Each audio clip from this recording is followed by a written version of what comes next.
음, 이번에 본 6월 평가원 모의고사 중에서 첫 번째 지문을 한번 예시로 들어서 어떻게 풀어야 되는지 내 방식대로 한번 설명을 해보도록 할게요. 어, 사실은 비문학 푸는 게 그렇게 쉽지는 않습니다만 그래도 한번 내 푸는 방식대로 해보면 어떨까라는 생각으로 일단 제안을 해봅니다. 자, 첫 번째 지문 4번부터 7번까지 처음에는 무조건 첫 번째 단락을 먼저 읽기를 권합니다. 여기에다 단락에 번호를 붙이는 경우도 있는데 굳이 그럴 필요는 없어요. 그래서 첫 번째 단락을 읽고 나머지 문제를 읽을 거예요. 자, 제시된 지문을 같이 읽어보겠습니다. 정당과 같은 정치 조직이 민주적 방식과 절차로 운영되어야 하는 것은 당연하다. 그런데 민주적 운영체제를 갖추었으면서도 실제로는 일부 소수에게 권력이 집중되어 있는 경우도 적지 않다. 조직 운영에서 보이는 이러한 현상, 즉 권력이 소수에게 집중되어 있는 그런 거를 과두제라고 한다. 그러니까 일부 소수에게 권력이 집중되어 있는 경우, 이는 정치 조직에서뿐 아니라 기업 경영에서도 나타난다. 그럼 뒤에 나오는 게 이제 기업 경영이겠죠. 그래서 밑에 네모칸에 보이는 게 이제 과두제 경영, 이 과두제 경영이 보이죠? 여기도 문제가 보인다고요. 네. 여기까지 일단 읽고 아직은 다 안 읽었지만 바로 밑으로 오른쪽으로 가서 자 4번 문제 보겠습니다. 윗글의 내용 전개 방식. 뭐 얘는 6월에만 나오긴 해요. 수능에는 이 문제가 안 나오는데 예전에 나왔었기 때문에 내용 전개 방식은 밑에 있는 선지를 굳이 읽지 않아도 됩니다. 이건 다 읽고 지문을 찾을 수 있기 때문에 문제를. 그래서 5번으로 왔어요. 자, 과두제 경영. 왼쪽에도 동그라미가 쳐져 있지만 지금 건 지우고 과두제 경영에 대한 이해로 적절하지 않대요. 그러면 문제에다가 그냥 이렇게 X자를 쳐줘도 돼요. 여기다가 치는 것보다는 왼쪽에다. 그러면 뭐 예를 들면 4번은 이렇게 동그라미를 치면 얘는 옳은 거, 5번은 옳지 않은 거. 이것도 나름 그 문제를 인식하는데 시각적으로 중요하다고 생각을 해서 뭐 해도 그만 안 해도 그만이지만 나는 하기를 권하는 것 뿐이에요. 자, 그럼 5번에서 과두제 경영에 대한 예를 적절하지 않은 거래. 아, 적절하지 않다. 그러면 4개는 맞고 하나는 틀린 거니까 얘를 다 읽어주면 분명히 힌트가 될 요인들이 있어요. 여기에 있는 이 선지, 즉 1, 2, 3, 4, 5번을 다 읽었을 때 이해가 안 된다 그래서 읽는 걸 포기하시면 안 돼요. 어차피 이 용어들은 왼쪽 지문에 다 나오는 것들이겠죠. 이쪽 지문에 이런 용어들이 여기에 있는 용어들이 여기 지문으로부터 온 걸 거 아니에요? 물론 똑같은 문장은 아닙니다. 이해라는 단어, 또 밑에 6번에 가면 추론이라는 단어가 있는데 얘는 지문이 똑같은 내용이 똑같이 움직여오지 않습니다. 학평에서는 똑같은 지문이 똑같이 움직이는 경우도 있지만 또는 약간만 변형하는 경우도 있지만 수능은 그렇지 않습니다. 물론 이 6월 것도 약간은 수능의 연습용이라서 어떤 거는 약간 거의 비슷하게 보여주는 것도 있기는 합니다만 네. 그러면서 밑에 있는 걸 읽을 때 요 선제를 읽는 방식이 좀 중요한 거예요. 문장은 주어 부와 서술 부는 아닙니다. 그러니까 꼭 주어 서술어가 아니라 부를 써서 약간 길게 구 이상으로 보는 거예요. 그래서 크게 두 가지로 앞부분에서 끊어주고 뒤에서, 그러니까 앞부분의 조건에 대해서 뒤에서 어떻게 판단하는지 이런 것들을 알 수 있는 거거든요. 그러니까 앞부분은 핵심어가 주로 들어있기 때문에 이 핵심어는 변하지 않고 이게 지문에서 어떻게 서술되어 있는지를 서술되어 있는 걸 지문에 있는 내용을 가지고 OX를 판단하는 개념이거든요. 단순히 똑같은 문장을 찾는 OX가 아니라 앞에 있는 것. 그럼 얘는 사실은 조건이에요. 얘는 이 조건에 대해서 얘는 판단이거든요. 그럼 이 판단을 할 때 근거는 지문과 지문의 내용하고 연결이 되겠죠. 물론 그 내용이 1차 사고, 2차 사고, 3차 사고가 있을 때 1차 사고보다는 2, 3차 사고에 들어있을 가능성이 있다. 그런 생각을 갖고 무조건 읽는 겁니다. 일단은 한 번 더 읽어주면 5번 선지에 있는 1번부터 5번까지의 그런 문장 구조라든가 용어, 여기서 뭐 단어가 되겠죠. 이런 것들이 결국 본문에 있는 내용하고 크게 다르지 않다는 거예요. 약간은 다르겠지만 약간 다른 게 답이겠죠. 아닌 거라고 물어봤으니까. 자, 그럼 요 위에 거를 지우고 자, 다시 가볼게요. 1번. 소수의 경영진이 내리는 의사결정이 수직적으로 집행되는 효율성을 추구한다. 소수의 경영진이 내리는 의사결정이 하고 끊어보겠죠. 그러면 요게 앞에 방금 얘기했던 주어부가 되는 거예요. 이 부분이 수직적으로 집행되는 효용성을 추구하는데 요게 서술부가 되겠죠. 그러면 지문 어딘가에 소수의 경영진이 내리는 의사결정에 대해서 설명한 부분이 분명히 있을 거라는 거죠. 그렇게 된 거를 해설한 부분이 있으니까 그 부분을 어떻게 인식할 것이냐의 문제겠죠. 2번. 강한 결속력을 가진 소수의 경영자로 경영진을 이루어. 여기서 끊어지겠네요. 경영권 유지에 강점이 있다. 강점이 있다, 없다. 그럼 이 지문에도 어딘가 그런 얘기가 있겠죠. 그런 거를 생각하면서 그냥 읽는 거예요. 쭉 읽어 나가시면 돼요. 어디서 어떻게 끊어 읽을 건지만 생각하면 됩니다. 경영권이 안정되어 중요 기술 개발에 적극적인 투자를 계속하는 데 유리하다. 요런 경영권이 안정돼. 즉 과도제 경영은 그런 특징이 있나 보다. 4번. 경영진이 투자자의 유입을 유도하기 위하여 경영 성과를 부풀린 위험성이 있다. 그러면 3번은 강점이고 4번은 단점이겠죠. 5번. 경영진과 다수 주주 사이의 이해가 일치하는 경우에는 그렇지 않은 경우보다 기업 가치가 훼손될 위험성이 높아진다. 여기서 다 맞는 건 아니잖아요. 하나만 틀린 건데 앞에 있는 지금 앞부분을 주어부 뒤에는 서술부라 했으니까 앞에 있는 부분을 통해서 뒷부분에 해석이 된 거니까 여기에 지문 어딘가에 있다는 얘기거든요. 이런 얘기가 있구나. 이렇게 조금은 문제를 읽을 때 조금 뭐라 그러죠? 반추독처럼 상황에 이런 조건이고 이런 주어부일 때 이런 서술이 돼 있나 보다 지문에. 이런 생각을 하려고 노력을 해야 돼요. 자, 추론하는 거예요. 추론은 위에 있는 것보다 조금 더 어려운 문제입니다. 왜냐하면 추론이라는 것은 있는 정보를 통해서 미루어 짐작하는 거다 보니까 미루어 짐작한 거를 감안해 봤을 때 역시 적절하지 않은 거라 그랬어요. 그럼 얘도 이제 여기다가 그냥 X자 쳐도 돼요. 이건 본인의 선택입니다. 자, 그러면 얘도 하나씩 보겠습니다. 선지. 1번. 스톡 옵션의 권리를 가진 경영자는 이게 주어부예요. 주식 가격이 미리 정해놓은 것보다 하락하더라도 손실을 입지 않을 수 있다.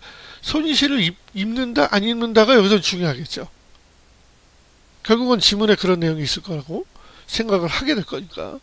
자, 그래서 여기서 끊어준 거는 여기서 끊고 2번 스톡 옵션은 딱 끝나버리네요. 경영자의 성과 보상에 미래의 주식 가치가 관련된다는 점에서 주식평가 보상권과 차이가 있다. 여기에 어딘가에 주식평가 보상권이라는 용어가 나오나 보네요. 3번 경영공시는 주주가 기업 경영 상황을 파악하여 기업 가치를 평가하는데 유용한 제도. 경영공시는 이런 거래. 근데 이게 한 번 더 끊어져 있으니까 여기도 점에서 또는 파악하여 이렇게 한 번 정도 더 끊어줘도 돼요. 수능은 단문으로 되어 있는 선지는 거의 없어요. 최소한 2개 또는 3개의 문장이 이어진 거로 판단하시면 됩니다. 4번 사회이사 제도는 이렇게 기업의 의사결정에 외부 인사를 참여시켜 경영의 개방성을 높일 수 있는 제도다. 그럼 여기서 한 번 더 끊어줄 수도 있겠죠. 경영공시 제도와 사회이사 제도는 기업의 중요 정보에 대한 경영진의 독점을 완화할 수 있다. 이런 얘기가 있나 보다. 그리고 그냥 7번으로 넘어가시는 거예요. 7번은 보기가 있고 3점짜리고 옳은 거예요. 이게 옳지 않은 걸 수도 있고 옳은 걸 수도 있지만 이런 경우는 7번 문제는 안 보고 바로 지문으로 갈 겁니다. 네. 그러면서 지문은 이제 첫 번째 단락을 아까 읽었으니까 두 번째 단락부터 읽을 건데 이해가 잘 안 됐으면 처음부터 다시 읽어도 돼요. 시간이 그렇게 부족한 건 아니거든요. 그러면 두 번째 단락부터 읽을 때 과두제 경영이 지금 여기 보이는 과두제 경영이 오른쪽에도 있으니까 이 빈칸에다가 과두제 경영 이렇게 써놓고 결국은 뒤에 과두제 경영이라는 거에 대한 설명이 어떤 식으로 나올 테니까 요 밑에다가 그 설명을 쓸 거예요. 지금 본인은 왼쪽에다가 이 지문을 정리해서 이렇게 정리를 했던데 그거보다는 나는 문제 주변에다가 정리하는 걸 좀 더 선호하는 편이고 그러길 권합니다. 자, 그러면 또 두 번째 단락부터 한번 읽어보겠습니다. 모든 주주가 경영진을 이루어 상호 협력관계를 기반으로 기업을 운영하며 의사결정권도 균등하게 행사하는 경우에 이를 공동체적 경영이라 부르기도 한다. 이런 기업에서 경영진은 모두 업무와 관련하여 전문성을 가지며 경영 수익에 관련된 중요한 사항은 주주들이 공동으로 결정한다. 그러나 기업의 규모가 성장하고 사업이 다양해지면 소수의 의사결정에 따른 수직적 경영으로 효율성을 지향하는 과두제적 경영으로 나아가는 일도 있다.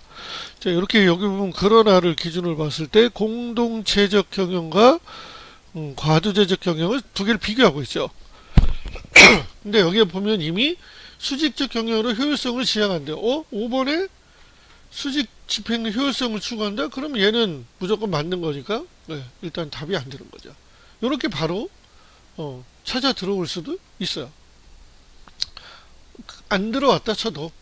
그러니까 중요한 건 여기서 과두제 경영에서 여기서부터 여기 있는 것부터 쓰는 게 아니라 소수의 의사결정에 따른 소수의 여기다 1번을 쓰고 소수의 의사결정에 따른 수직 경영. 이건 수직 경영이죠. 근데 이 수직 경영을 하게 되면 얘는 효율성이 있다. 효율성을 지향한다. 이렇게 쓰는 거예요. 이렇게 쓰다 보면 아까 5번에서 읽은 게 생각나면 맞추면 되고 생각이 안 나면 그냥 써놓으면 돼요. 자, 과두제 경영은 소수의 경영자로 이루어진 경영진이 강한 결속력을 가진다. 이건 소수의 경영진이 강한 결속력이 생기고 강한 결속력이 결속력을 가지면서 실질적 권한과 정보를 독점하며 기업을 운영한다. 이런 체제는 전문성과 경험을 갖춘 경영진을 중심으로 안정적 경영권이 확보될 수 있다. 안정적 경영권이 확보된다. 이렇게 쓰는 거예요. 계속 옆에다가 하여 기업 전략을 장기적으로 수립하고 이에 맞춰 과감하고 지속적인 투자를 할 수 있어 첨단 핵심 기술의 개발에도 유리한 면이 있다. 다른 거에도 유리한데 특히 여기에 좀 더 유리하다. 그리고 플러스 기업과 경영진 간의 높은 일체성은 위기 상황에서 신속한 의사결정으로 효율적인 대처를 하는 데 도움을 주기도 한다. 그러면 여기서 보면 기업과 경영의 높은 일체성이라 그랬으니까 네 번째는 이 높은 기업과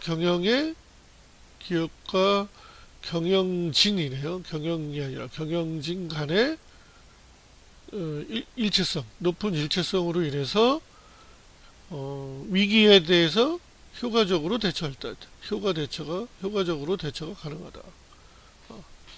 여기까지 하는 거야. 그러면 과두제 경영이 이미 다 해결이 된 것 같아요, 느낌에. 자, 그러면 위에 1번은 여기에 있고 여기에 그대로 써져 있고 강한 결속력을 가진 소수의 경영자로 이루어져서 결속력에서 경영권 유지에 좋다고 이미 써 있었고 그럼 얘도 맞고 경영권이 얘네는 안정되고 중요 기술 개발 아까 얘기했던 첨단 핵심 기술 같은 거예요. 유리하다. 이것도 맞는 얘기죠. 여기에 지금 우리가 쓴 거 있었으니까 경영진의 성과를 부풀릴 위험이 있다. 요거에 대한 건 아직은 없어요. 그쵸? 그 다음에 경영진과 그렇지 않은 게 기업 가치가 훼손된다는 얘기는 없네요. 이건 아예 틀린 내용이 돼버렸네. 그러면 4번은 아직 안 나왔지만 밑에 좀 더 읽을 거잖아요. 그러면 이미 여기까지는 됐고 얘는 완전히 틀려요. 그럼 얘가 답이 될 가능성이 있는 거죠. 그럼 결국 4번하고 5번 중에서만 선택을 할 수가 있다. 네. 자, 그런데 대체로 주주의 수가 많으면 여기 들어가는 거예요. 그런데 개별 주주의 결정권은 약하고 소수의 경영진이 기업을 장악하는 힘은 크다.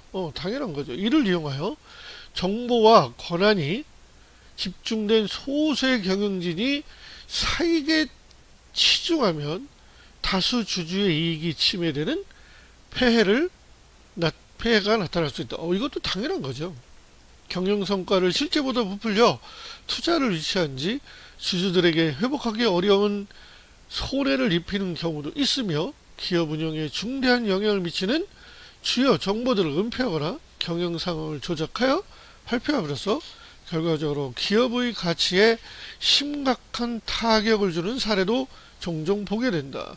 여기까지 보니까 아하, 요것도 맞는 얘기가 돼버리네요.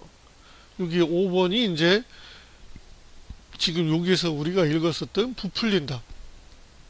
그러니까 투자 유입을 위해서 부풀려서 부풀려지고 한쪽으로 몰려서 부풀려진다든가 아니면 정보가 한쪽으로 쏠려서 다른 주주들이 소수 주주들이겠죠. 여기서는 그런 사람들이 피해를 볼 수가 있다.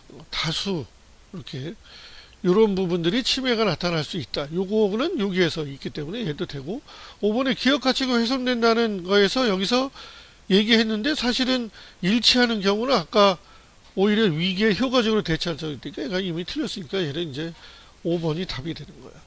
이렇게 풀어 나가면 돼요. 네. 마저 한번 조금 더 보겠습니다. 이러한 문제점을 완화하기, 요거는 되게 중요한 포인트가 되겠네요. 왜일까요? 4번 문제를 풀 때 도움이 된다는 걸 알 수가 있어요. 기업이 경영자와 계약을 체결하여 급여 이외의 경제적 이익을 동기로 부여하는 방안이 있다. 기업이 경영자와 계약을 체결해서 급여 이외, 예를 들면 일정 수량의 주식을 계약 시에 정한 가격으로 미래에 매수할 수 있도록 하는 스톡옵션. 스톡옵션이라는 게 그런 거구나. 권리를 경영자에게 부여하는 방식이야. 이 권리를 행사할지 말지는 자유고 경영자는 매수 시점을 유리하게 선택할 수 있다.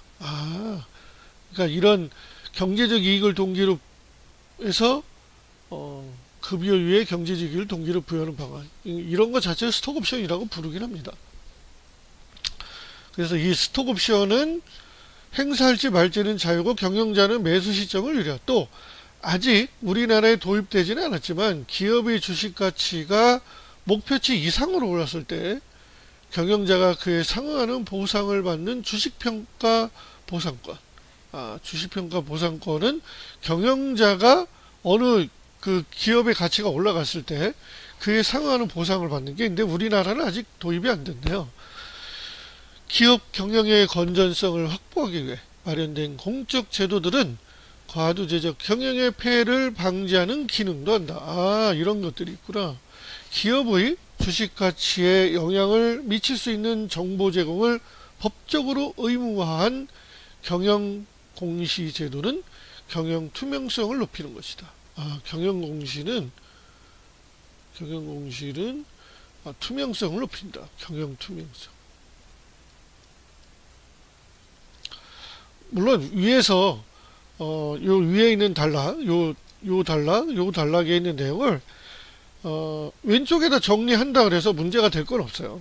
근데 결국은 6번 문제를 풀기 위한 거거든요, 지금. 그러니까 결국은 요 문제를 마저 끝까지 읽으면서 그리고 나서 6번 문제를 바로 보셔도 돼요. 기업의 주식 가치에 영향을 미칠 수 있는 정보를 법적으로 의무하니 이런 게 경영 투명성을 높이다. 이를 통해 경영진과 주주들 간 정보 격차가 줄어들 수 있다.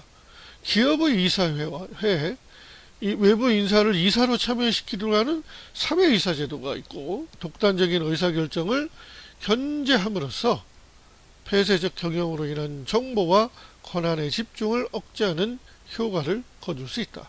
자, 그러면 다시 1번부터 볼게요. 6번. 스톡옵션을 갈린 경영자는 주식 가격이 미리 정해놓은 것보다 하락하더라도 손실을 입지 않을 수 있다. 네, 여기서 이 위에서 보면 할지 말지, 권리를 행사할지 말지는 자유니까 뭐 내려가 있으면 안 팔면 되잖아요. 그러니까 얘는 맞는 얘기가 돼요. 스톡옵션은 경영자의 성과 보상에 미래의 주식 가치가 관련된다는 점에서 주식 보상권과 차이가 있나요? 거기에 상응하는 보상인데 여기도 주식 가치가 목표치 이상이라니까 차이가 없습니다. 그러니까 2번이 틀렸네. 3번. 경영 공시는 주주가 기업 상황을 파악하여 기업 가치를 평가하는데 유용함. 그렇죠. 투명성이 있으면 아까 경영 투명성이 있는 거니까 어떻게 기업의 가치를 평가할 수 있는 거니까 당연히 유용한 제도가 될 수 있고, 사회이사제도는 기업의 의사결정에 외부 인사를 참여시킨다고 되어 있었죠. 여기 경영의 개방성, 이것도 맞는 얘기가 되겠네요. 경영의 개방성. 여기서는 개방성이라는 단어가 없지만 여기에서 보면 이 개방성을 알게 되는 그런 그 단어는 새로운 단어지만 충분히 그 용어와 연결이 됩니다. 그 다음에 5번. 경영공시제도와 사회이사제도는 기업의 중요한 정보는 경영진의 독점을 말할 수 있다. 네, 그러기 위해서 개방성, 독점하라 이런 말들을 이렇게 한쪽으로 권한이 집중되어 있는 걸 억제하는 효과라는 이 용어를 이렇게 바꿔서, 또는 폐쇄적 경영으로 인한 문제점 이런 것들을 비슷한 용어, 즉 상대적인 용어로 바꿔서 설명하니까 그 용어는 없지만 추론한 거니까 충분히 찾아 들어갈 수가 있는 겁니다. 네. 자, 그러면 6번은 2번이 답이 될 것이고, 그럼 바로 4번으로 가면 되죠. 아까 어떤 게 있었냐면 이런 문제를 해결하기 위해서, 완화하기 위해서 라는 용어가 아까 중요하다 그랬죠. 그렇게 되면 1번. 대상의 개념과 장점과 단점을 제시하고 보완책. 그런데 이미 5번에서 6번에서 장점과 단점에 대한 이야기가 반복돼서 나왔기 때문에 얘는 1번이 될 가능성이 높은 거야.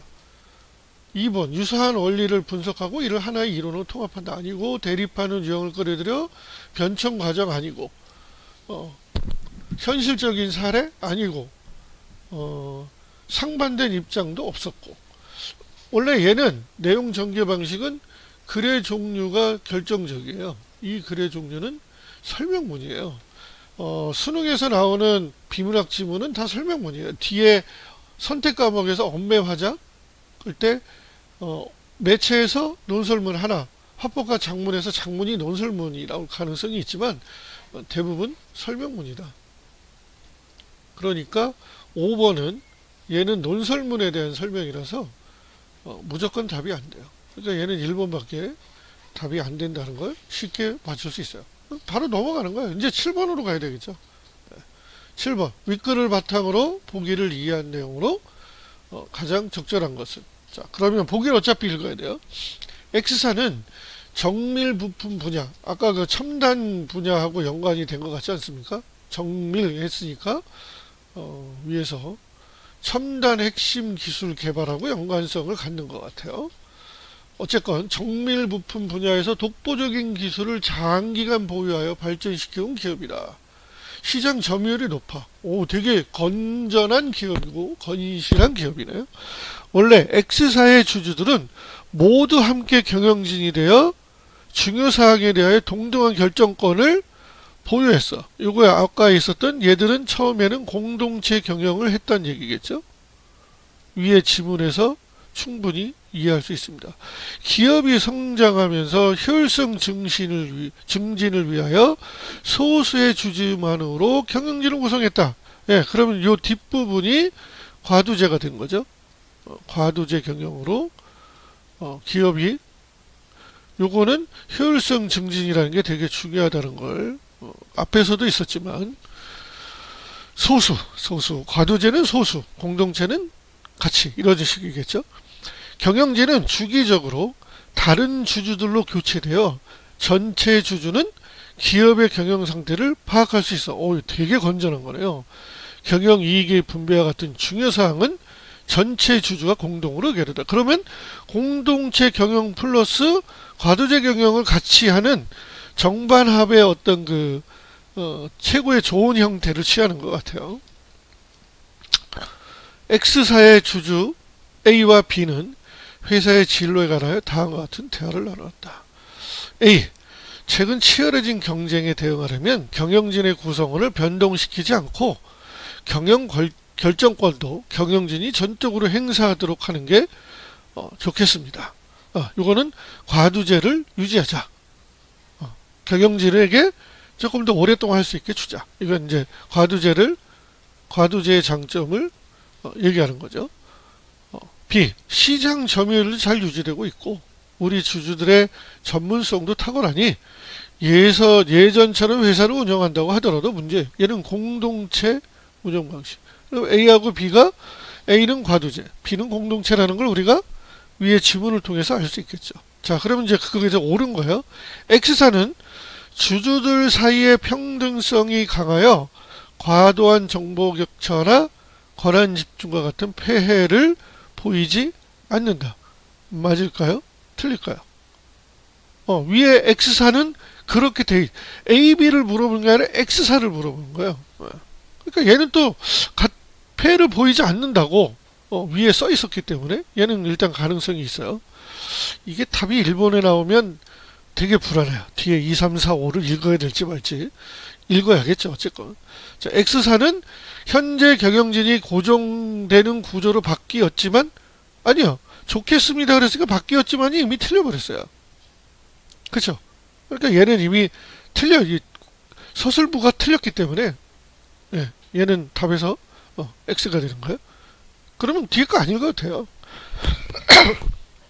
A는 결속력이 강한 소수의 경영진을 중심으로 운영되는 경영 방식을 현행대로 유지해야 시장의 점유율을 지킬 수 있다고 보는 입장이다.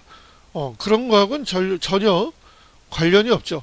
그리고 소수의 경영진이 운영되는 이거는 맞는데 시장의 점유율에 대한 이야기는 A는 전혀 한 적이 없어요. 그냥 경쟁이 치열하니까 이렇게 가면 좋겠다. B는 수평적인 의사결정 구조로의 전환을 최소한으로 하자 그랬다? 아니에요. 원래로 지금 돌아가자 그랬기 때문에 아니고. 5번 A와 B는 현재 X사가 경험과 전문성을 바탕으로 안정적인 과두적 경영? 아니에요. 여기서 경험과 전문성을 바탕으로 안정적인 과두제 경영을 하고 있다는 전제에서 논의를 한다 그랬는데 과두제 경영이 아니라 아까 얘기했듯이 두 개가 섞여 있다 그랬죠. X사는 공동체 경영과 과두제 경영을 같이 운영하고 있다는 것을 아까 얘기한 설명을 이해를 못하면 5번하고 1번하고 엄청 고민하게 만들어 놓은 문제라고 생각합니다. 이런 식으로 해서 문제를 풀어보면 어떨까라는 생각이 듭니다. 참고가 됐으면 좋겠습니다.